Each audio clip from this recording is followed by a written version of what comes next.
galaxie. Et il y a un système solaire. Et dans ce système solaire se trouve la planète Terre. Non seulement elle est remplie d'hommes qui sont capables de faire tout ce qu'ils peuvent, mais il y a deux imbéciles au fin fond du Québec qui ont fait l'explosion.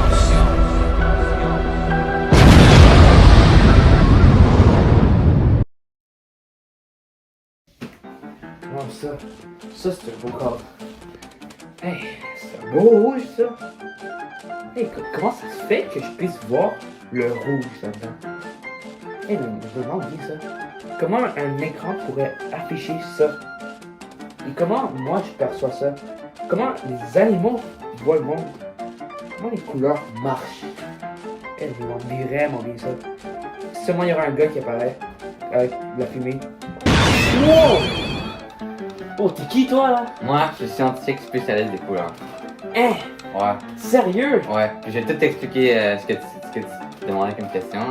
Hey, merci! C'est-tu Quelqu'un qui répond à mes questions. Ça, c'est cool. Donc, en gros, la première affaire que tu dois savoir, c'est comment notre œil perçoit les couleurs.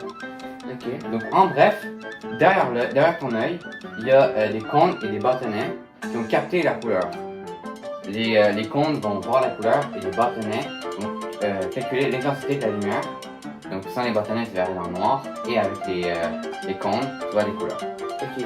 Fait que ça, si je vois que c'est rouge parce que mes cônes et bâtonnets disent à mon cerveau que c'est rouge. Ouais, parce qu'une fois que l'information va être captée par ton œil, ça va être envoyé vers le cerveau qui va analyser. Ah, c'est cool ça! Hein? Mais genre, maintenant, comment les animaux voient? Attends, je vais tout t'expliquer ça. Donc maintenant, je vais te parler plus des animaux. Donc comment les animaux voient. Précisément les mammifères. Donc les mammifères, ils sont tous dichromates. Donc ça veut dire qu'ils peuvent seulement voir le bleu et le vert et toutes les teintes qui se mélangent. Ah, c'est cool ça! Mais moi, je suis un chat, puis comment lui il voit le monde? Ouais, pour ça, je serais bien heureux de te le dire, mais pour l'instant, on va pouvoir m'aider. Ah ouais? A few moments later.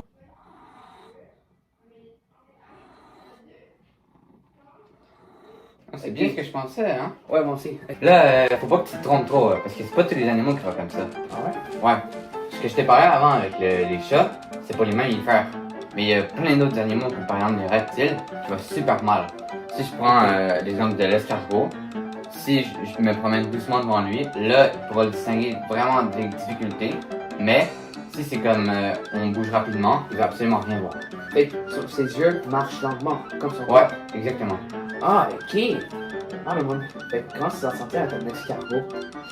C'est encore être au ralenti. Heureusement qu'on n'a pas des yeux comme ça, nous. Heureusement.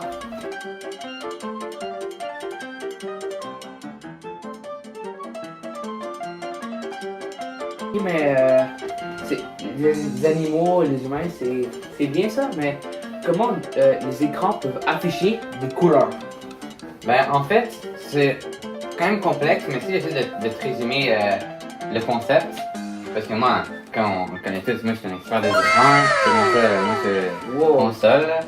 Fait que, ouais, moi je suis vraiment un expert là-dedans, mais si je te le résume, en gros, les écrans d'aujourd'hui vont s'appeler les LCD, soit Liquid Crystal Display, ou les écrans en cristaux liquides. Et ça, ça va faire les pixels que dans ton écran. Ok. Donc, derrière ton téléphone, ça va fonctionner un peu comme un œil. Donc, les bâtonnets de ton téléphone vont être les polariseurs et ceux qui vont contrôler la lumière. Et les cônes de ton téléphone vont être les pixels que les cristaux liquides vont créer. Ah, ok. Puis, est-ce qu'on peut voir les pixels? Si tu te rapproches très bien de ton ordinateur, vous pouvez essayer ça chez vous avec votre ordi. Vous pouvez voir des mini points, il y en a par milliers sur un écran, et ça va être chaque pixel. Une affaire que je peux vous expliquer pour plus rendre dans l'évidence les pixels, c'est en fait le cas des vieux Game Boy. Donc à l'époque, il y avait seulement ça, et il fallait seulement le mettre dans un certain angle pour le voir, et on ne pouvait pas jouer dans le noir parce qu'il n'y avait pas des polariseurs à l'intérieur. Donc il fallait mettre une flashlight pour pouvoir voir. Fait que tu veux dire qu'il n'y avait pas une lumière à l'arrière. Ouais, c'est ça, c'est ça. Ah, ok. Là, je sais comment nous, on perçoit les couleurs. Mhm. Mais est-ce qu'il y a des personnes qui, eux, ils voient mal les couleurs, ils ont une maladie, quelque chose comme ça? Il y en a quand même quelques-unes. Ces personnes-là, on va les appeler les daltoniens. Ok. En fait, eux autres, ils vont avoir un certain problème avec leur cône. Donc, il y a certaines couleurs qu'ils vont pas réussir à avoir. Nous, les humains, super normal, qui n'ont aucune maladie des couleurs, vont voir le rouge, le bleu et le vert avec leurs teintes différentes, par exemple le jaune, l'orange. Ok. Mais les daltoniens, il y a une ou plusieurs de ces couleurs-là qu'ils vont pas pouvoir voir. Donc, par exemple, si tu dis, ah, ça c'est rouge, mais eux autres, ils vont pas nécessairement le voir rouge. Peut-être qu'ils vont le voir gris ou des choses comme ça, parce qu'il manque le cône qui fait la couleur rouge. Ok. Fait que là, par exemple, quelqu'un daltonien, est-ce qu'il verrait ça? Ouais, une personne daltonienne pourrait avoir cette couleur-là à la place, par exemple, du rouge, du bleu ou du vert. Ok, mais est-ce qu'il y a plusieurs types de daltonisme? Ouais, il y en a plusieurs. Ok, ouais. Merci de m'avoir appris sur la couleur. Mais maintenant, j'ai envie de faire une toile. Et par exemple, sur ça, on voit du rouge. Comment je pourrais faire la peinture de couleur? Ok, ben là je vais t'expliquer en fait comment on va réussir à faire de la peinture acrylique. La première chose que tu vas avoir besoin, c'est des pigments. Donc pour ça, tu vas te promener dans la nature et tu vas essayer de trouver soit des minéraux ou encore des produits provenant de la nature, par exemple des fleurs. Ok. Si je prends les minéraux, ça pourrait être de l'oxyde de fer, du cuivre naturel ou quelque chose d'autre comme du charbon. Et tu vas devoir le ramener chez toi et l'écraser pour faire une poudre. Et après ça, en le mélangeant à de la résine acrylique, ouais, ben ça va faire de la peinture acrylique. Après, tu pourras peinturer. Et si tu trouves, tu vas juste dans ton jardin prendre une capote de pissenlit, tu vas aller enlever le bout jaune et les écraser et ça va faire une genre de jus. Si tu le mélanges encore une fois avec la résine, ça va créer de la peinture acrylique.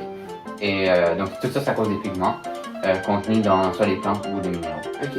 Est-ce que les pigments minéraux, est-ce que je peux les trouver dans les magasins? Ouais, il y a des magasins qui donnent ça comme, magasins. Amazon, ils en vendent là-bas. Ah, ok. Ou plein comme ça. Les magasins de peinture. Ok. Et la peinture, l'aquarelle, comment ça marche? Ok. L'aquarelle va être un peu différent de la peinture acrylique. Donc tu vas devoir encore une fois trouver des pigments. Mais cette fois-ci, tu vas le mélanger avec de l'eau et avec la gomme arabique. Ce qui va rajouter la peinture va plus adhérer à la feuille avec la gomme arabique. Et ça va aussi mieux mélanger. Quand tu vas créer ta propre peinture. Fait que ça va faciliter le mélange. Ouais. Ah, ok. Je t'ai appris comment marchent les couleurs, comment est-ce qu'on les voit, comment les animaux peuvent les voir, comment les écrans fonctionnent avec les couleurs, comment on fabrique les couleurs pour faire de la peinture, Ok. et une maladie des couleurs, le daltonisme. Ah, c'est cool. Attends. Avant que tu partes là. Ouais. C'est quoi ton nom? Au cas où c'est besoin d'aide, une fois. Moi, c'est Monsieur Bellemare, j'ignore.